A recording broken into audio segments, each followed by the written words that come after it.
The galactic arena trials were supposed to be humanity's introduction to the cosmic pecking order. 100 species, their finest warriors, all competing for the honor of joining the Stellar Confederacy's elite guard.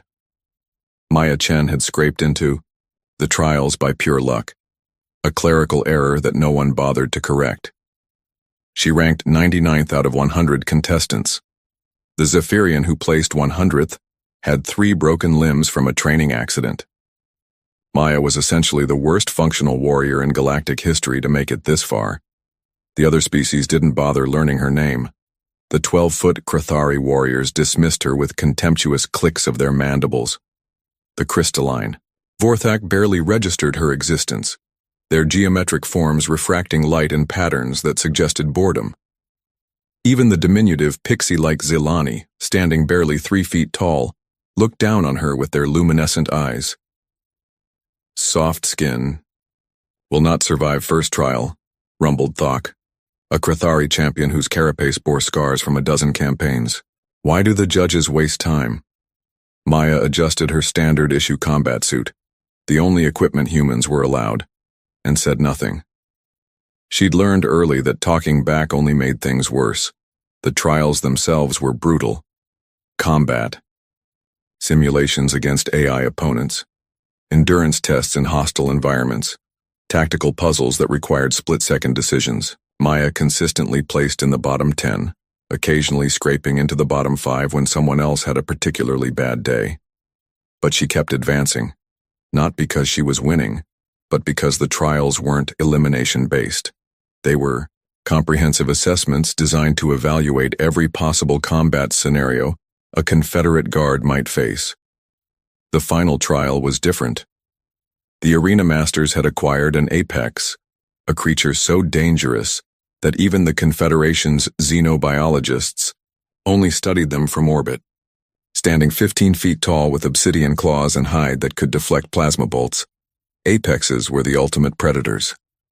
They hunted across star systems, treating spacecraft like snacks. This one had been captured during a rare dormancy cycle, transported in cryostasis, and was now being kept in a containment field that flickered ominously. The final trial, announced War Master Kalos, his forearms spreading wide, is simple. Enter the enclosure, survive for 10 minutes. Those who do will be inducted into the guard. Maya watched as the top-ranked contestants went first. Velak, the Invincible, a draconian whose scales had never been pierced, lasted 3 minutes before the apex's tail sent him crashing into the arena wall.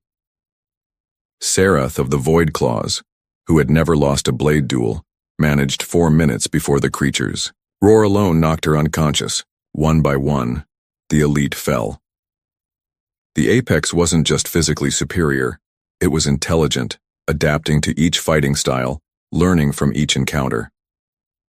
By the time Maya's turn came, 99 contestants had failed. The arena reeked of fear pheromones from a dozen different species. She stepped into the enclosure. The apex turned toward her and Maya felt her knees nearly buckle. Up close, the creature was a nightmare made manifest. Its eyes held an ancient intelligence, and when it opened its maw, she could see rows of teeth designed to shear through starship hulls. But something was wrong.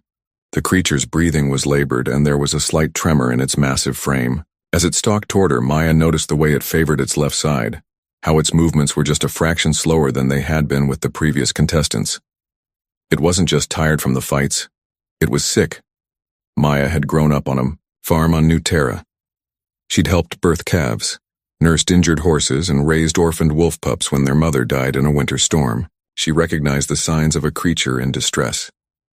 "Easy," she whispered, raising her hands slowly. "Easy, big one." The apex paused, tilting its massive head. Maya could hear the crowd above muttering in confusion. She took a careful step forward. That's when she saw them. Behind the creature, barely visible in the shadows of the enclosure's far corner, were 2 smaller forms. Cubs. The apex wasn't just defending itself. It was protecting its young. "Oh," Maya breathed. "You're not just a monster, are you? You're a mother." The creature's eyes narrowed, but it didn't attack.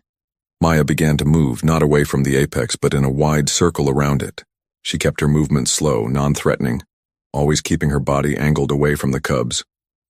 The 10-minute timer ticked down. 8 minutes, 7, 6. Maya started humming, an old lullaby her grandmother had sung to her. The sound seemed to resonate strangely in the enclosure, and the apex's breathing began to slow. 5 minutes. 4. The creature was still watching her, but its aggressive posture had shifted. Maya could see exhaustion in its stance, the weight of constant vigilance over its cubs. 3 minutes. Maya sat down. The simple action seemed to break some final barrier. The apex studied her for another moment, then slowly, carefully, settled onto its haunches, not relaxed but no longer ready to spring. 2 minutes. One of the cubs, barely the size of a large dog but already showing wicked claws, crept forward. Its mother made a soft warning sound but didn't stop it. The cub approached Maya cautiously, and she held perfectly still as it sniffed her hand. The timer reached 0. For a moment the arena was silent. Then the crowd erupted, not in cheers but in stunned disbelief. Maya had not only survived, she'd somehow achieved what no warrior in galactic history had managed: peaceful contact with an apex. As the containment field powered down and the arena masters rushed in, Maya felt small paws grip her leg. Both cubs had approached now, seeking comfort from the strange, soft creature who smelled of kindness rather than aggression. The apex mother watched as Maya gently stroked the cubs' nascent manes, and something that might have been approval rumbled in her chest. Later, as the judges deliberated, War Master Kalos found Maya in the contestant quarters. "What you did today," he said, his translator struggling with what sounded like reverence, "it should have been impossible." Maya looked up from the tablet where she'd been reading about apex biology. Sometimes the best way to win a fight is to realize you don't need to fight at all. The War Master's 4 eyes blinked in sequence. The apex and her cubs, the Confederation's scientists have been trying to study their species for centuries. Today, because of you, we learned more than in all our previous research combined. He paused.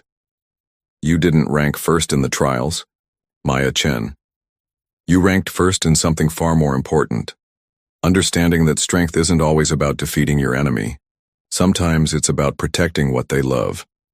As Maya walked out of the arena complex, she carried with her not just admission to the Confederate Guard, but something rarer. The knowledge that humanity's greatest weapon wasn't their technology, or their ferocity. It was their ability to see beyond the monster to the mother, beyond the enemy to the soul in need of understanding. The galaxy was about to learn what humans had always known. Sometimes the gentlest hand wins the greatest victories.